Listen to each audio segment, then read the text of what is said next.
bang gustong magbigay ng eulogy? Kahit sandali lang po, kahit maikli lang, pwede po kayong pumunta dito sa harapan. Nene? Ayun. Si Nene po ay pamangkin niya rin. Namatay yung tatay niya, inilibing ng kahapon. So, okay lang. Sino pa po ang pwede bigay ng eulogy?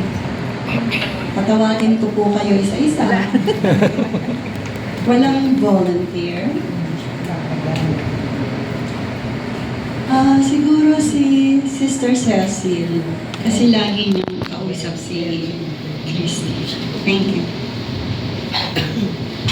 Magandang gabi po. Nakikiramay po kami sa buong family ng De La Cruz. Gusto ko pong alalahanin yung mga kabataan namin ni Christy. Kami po ay nag-meet na po before you even met her. Mga 1992, kaibigan ko na po si Christy. Kami po kasi ay magkasama doon sa isang Pasita Arcade. Meron po kaming maliit na negosyo doon. At siya po yung may printing press pa noon. So siya po yung gumagawa ng aming resibo. Kaya pinakamatandang kaibigan po ako ni Christy. Tunay nga na siya po ay very active. At kinikwento niya sa akin na wala pong, I don't think she knows how to rest. Kasi sa mga, kukunin niya pa po yung other way of, additional para mag-add pa ng kanyang income. Bukod po dun sa income niya doon sa printing press. Meron pa po yung ginagawang mga sideline. At napakasipag nga ni Chris. And pag may party po kami sa arcade, kasama po namin siya. Kami ni Mr. Gangan. And one time, dahil nag-close po yung aming business, for siguro mga more than mga 15 years. Nagkita po kami ulit dahil nagpagawa po ako ng resibo ulit. At hindi ko alam na siya pala yung magde-deliver sa amin. So, again, nabalik po kami sa friendship. And then, nag-attend po sila. Nagulat ako dahil nag-attend siya ng worship sa aming church. At doon po nag-umpisa muli yung aming friendship. And I was able to, yun nga, nalaman ko, na-diagnose siya ng CA. At dalawa pa, CA of the breast and of the bone.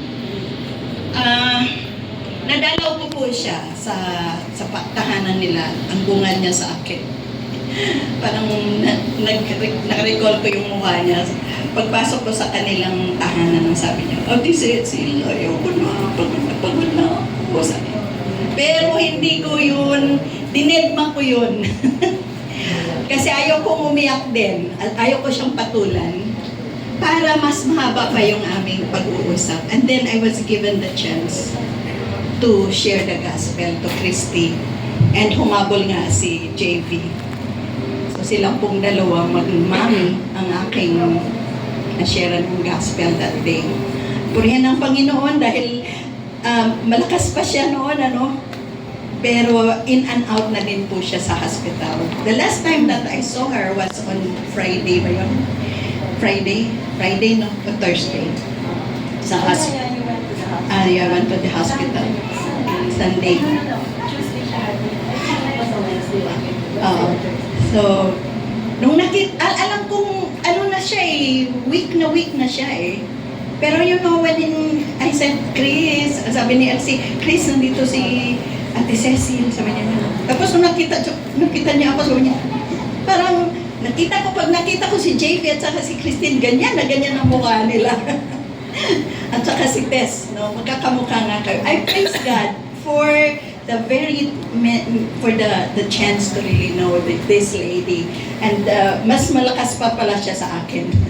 fighter pala talaga si Christy. So I praise God for her life. Thank you, Sister Cecil. Maraming salamat. So, sino pa po ba ang gustong magsalita? Dito na po kayo sa harap. Para kayo. Mga friends niya, mga galing ng Santa Cruz, yung mga galing sa malalayang lugar. Tawag ako.